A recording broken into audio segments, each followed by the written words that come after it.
You've probably already been trying to control your anxiety with mixed results. Unknown to you, a lot of things that you're doing to try to help yourself feel better might actually be backfiring. That's because what we naturally do is try to avoid what makes us anxious or do what our anxiety tells us to do. But actually the best thing to decrease anxiety over time is actually going the opposite to what it's telling us to do. This means sometimes choosing not to listen to your anxiety. Your anxiety is not always acting in your best interest.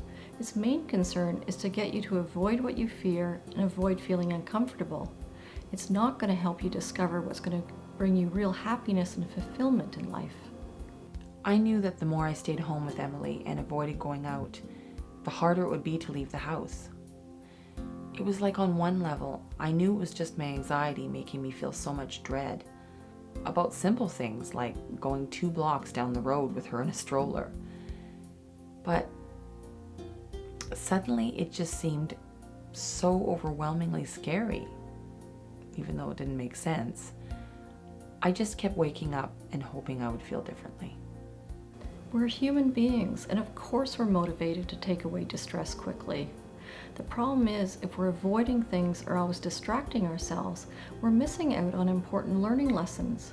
And that is that sometimes what we fear is not nearly as threatening and overwhelming as we might think.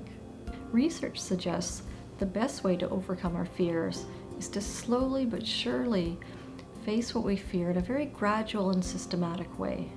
In clinical terms, this is called exposure, or exposing ourselves to the feared situation.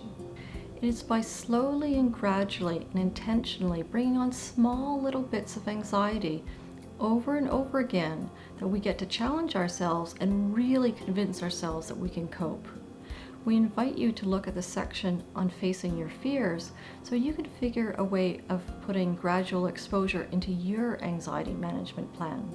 So I just said to myself, I gotta get out there, going against what my anxiety was telling me, which was basically stay home because something bad could happen to Emily if you leave the house.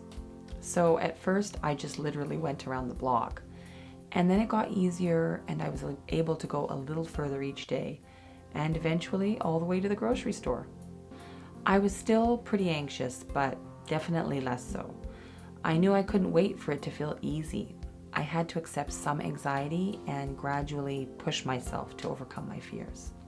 We know this will be hard work, but the outcome is so worth it that you get to fully engage in life and not miss out on any meaningful or important experiences.